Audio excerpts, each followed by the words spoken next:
Hi friends, welcome to ज्ञानियर। दोस्तों, आज के वीडियो में हम जानेंगे हेमेप्टोसिस और हेमेटोइमेसिस का ट्रीटमेंट कि भाई इसका किस तरह से एलोपैथिक ट्रीटमेंट किया जाता है। दोनों ही कंडीशन एक इमरजेंसी कंडीशन है, तो इस वीडियो को आप ध्यान से देखिएगा।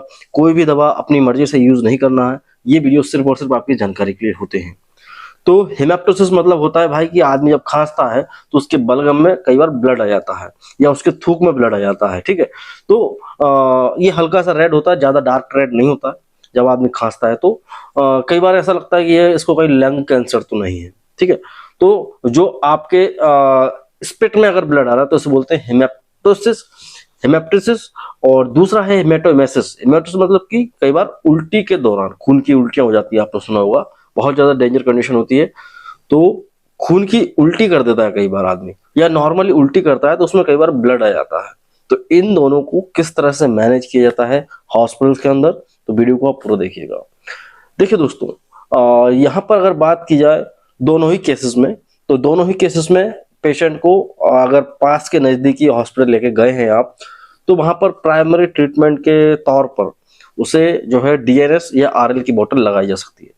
और ये लगेगी 18 नंबर या 20 नंबर गेज की निडल से, ताकि ये फास्ट जा सके। तो डीएनएस या आरएल फास्ट लगा सकते हैं। और अगर लगता है कि भाई व्यक्ति का बहुत ज्यादा ब्लड लॉस हो गया है, तो ब्लड ट्रांसफ्यूजन के लिए रेफर किया जा सकता है। हॉस्पिटल भेजना है, व्यक्ति को ब्लड तो चढ़वाना ही है, क्योंकि इस ब्लड लॉस को बाद में रोकेंगे। पहले ये बॉडी के अंदर एनीमिया डेवलप होने वाला है सीवियर, उसको भी मेंटेन करना जरूरी है। तो देखना है, एचबी वगैरह करा लो व्यक्ति की कितना क्या एचबी है। उसके बाद व्यक्ति को हॉस्पिटल रेफर किया जाता है। जब ऐसा व्यक्ति हॉस्पिटल जाता है तो वहां पर कैल्शियम ग्लूकोनेट बहुत ज्यादा चलता है। कैल्शियम ग्लूकोनेट का इंजेक्शन 10 मिलीग्राम स्लो लगाया जाता है। और इसके अलावा दोस्तों एक इंजेक्शन और होता है इटामसाइलेट, इटामसाइलेट या ट्रानेक्जिमिक एसिड। ये दो इंजेक्शन है दोस्तों जिनको बोलते हैं हीमोस्टैटिक एजेंट्स, जो कि आपके शरीर में ब्लीडिंग कहीं पे भी हो रही हो उसको रोक देते हैं। तो इटामसाइलेट या जो ट्रानेक्जिमिक एसिड है उसके इंजेक्शंस भी लगाए जाते हैं।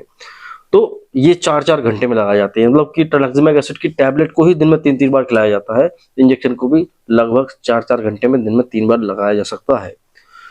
उसके अलावा दोस्तों है इंजेक्शन मॉर्फिन का। कई बार आदमी को बहुत तेज दर्द होता है, सपोज उसके लंग्स में से ब्लीडिंग हो गई या उसकी आंतों में से ब्लीडिंग हो गई। अब देखिए हेमेटोइमेसिस में होता यह है, कई बार अल्सराइटिस या अल्सर हो जाते हैं, अल्सरेटिव पेन होता है कई बार व्यक्ति को, या जो व्यक्ति शराब ज्यादा पीता है उसको ज्यादातर इस तरह की कंडीशन देखने को मिलती है कि उसकी उल्टी में खून आ जाता है।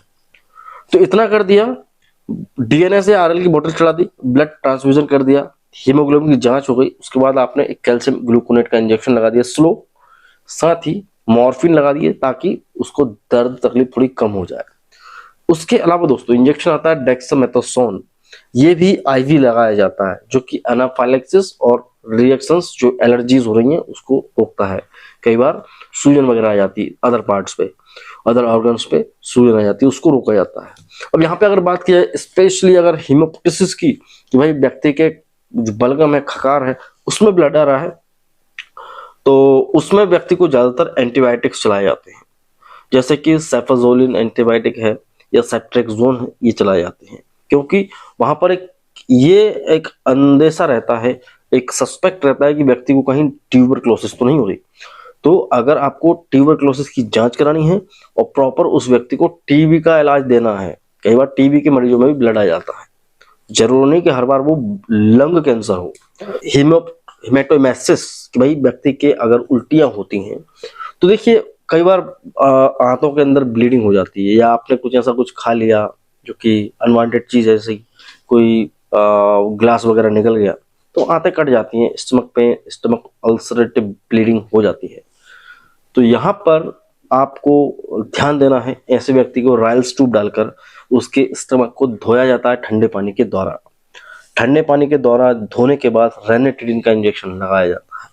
इतना करने के बाद और फर्दर इन्वेस्टिगेशन के लिए पेशेंट को भेजा जाता है, ताकि भाई पता चले कि भाई आंतों में क्या इन्फेक्शन है।